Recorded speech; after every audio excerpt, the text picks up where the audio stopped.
নাই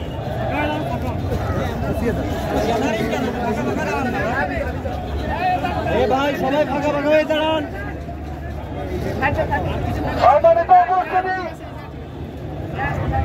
আপনারা একটু ধৈর্য ধরে সবাইকে এবার তার বক্তব্য নিয়ে আসেন। শিবির বাগেরহাট জেলা সভার সম্মানিত সভাপতি ছাত্র নেতা সাইদ হাসান, ছাত্র নেতা সাইদ হাসান।